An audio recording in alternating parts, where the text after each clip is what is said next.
Hello,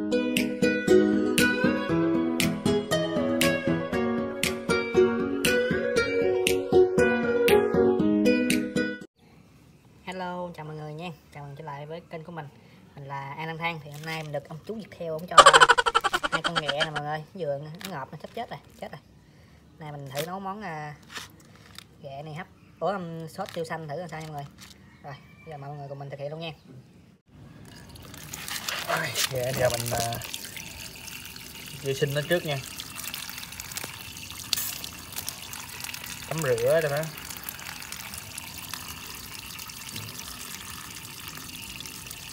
Chết hết trơn rồi mọi người.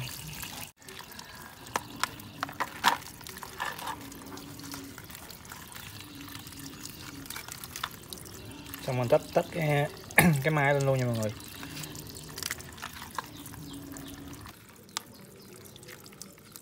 Tắm rửa sạch sẽ nha.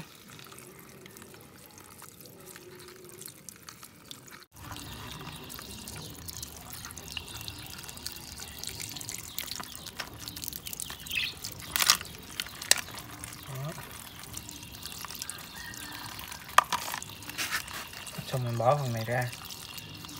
Này cái bằng cái gì ta? Không biết luôn.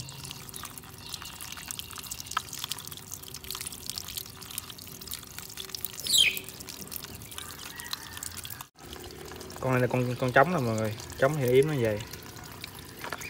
Còn con mái thì nó yếm nó bò nó tròn vậy. Trống thì nhỏ hơn.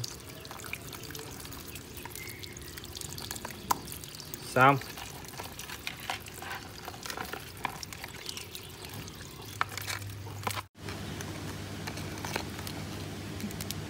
Mình bẻ đâu ra cho dễ làm nha mọi người.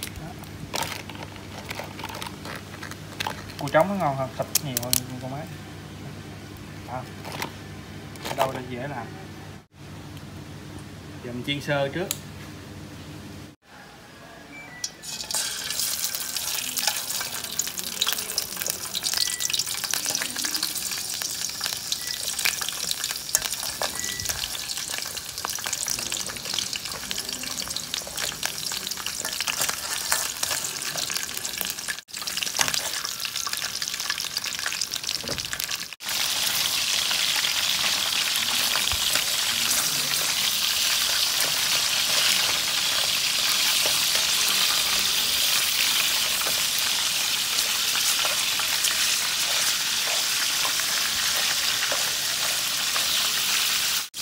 Ý, nãy giờ không thấy ta, con này mắc hết chân. Con cua mái này mắc hết một chân rồi. Bị khỉ quá chọc hết chân này.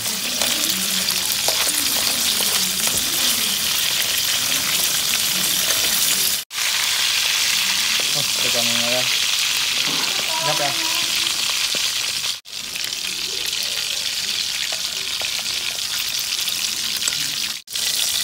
Hấp dẫn chưa, màu đẹp chưa?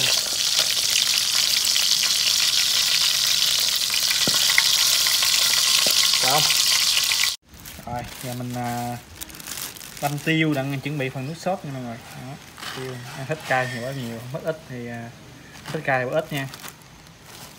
Hai con chắc như đây cũng được. Rồi. Đáng lẽ người ta bỏ vô cái cối người ta đâm mà. Từ quá lấy cái này cho lẹ. Chứ không bị văng nữa.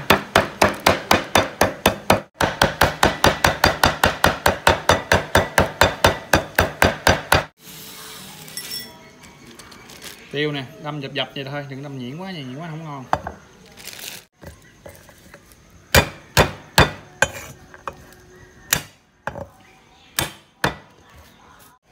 Có tỏi này băm nhuyễn nha mọi người ha.ให้cho thơm.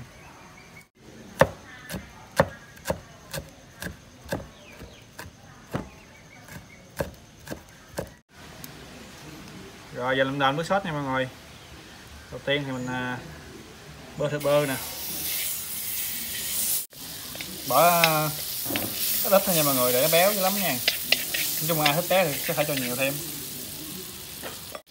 Rồi bỏ phần tỏi băm hồi nãy vô, phi cho thơm lên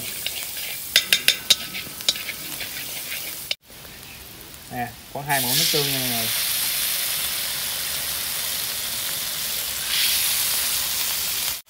bột ngọt, đường,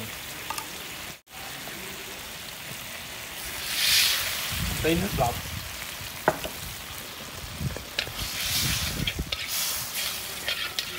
rồi nguyên liệu chính vô tiêu.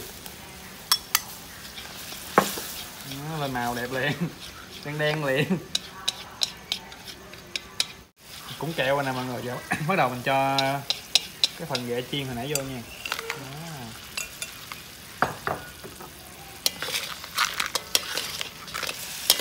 Xào đều vô cho thấm vô ghẹ.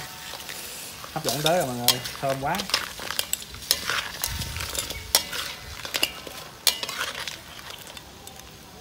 Xào khoảng 2-3 phút rồi tắt là vừa.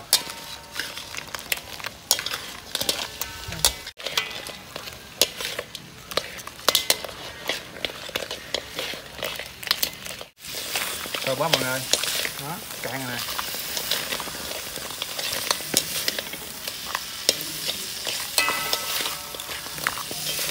Rồi, xuống rồi mọi người ơi.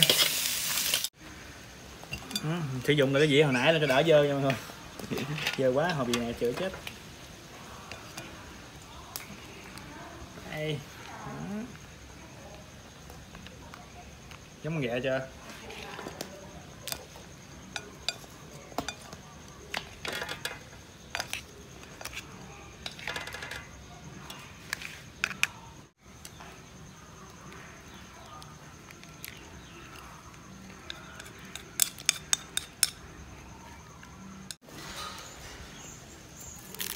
Tỏi phi. Rồi thử nha mọi người, thử cái phần này đi.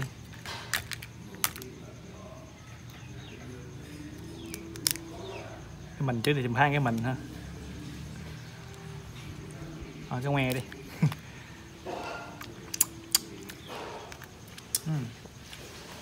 Ngon nha.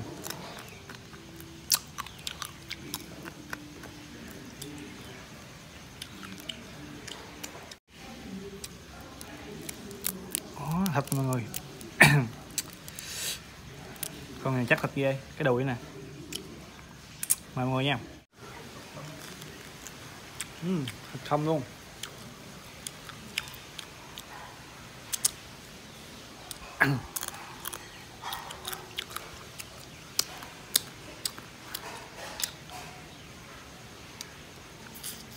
Khỏi chấm luôn, tại vì cũng vừa ăn.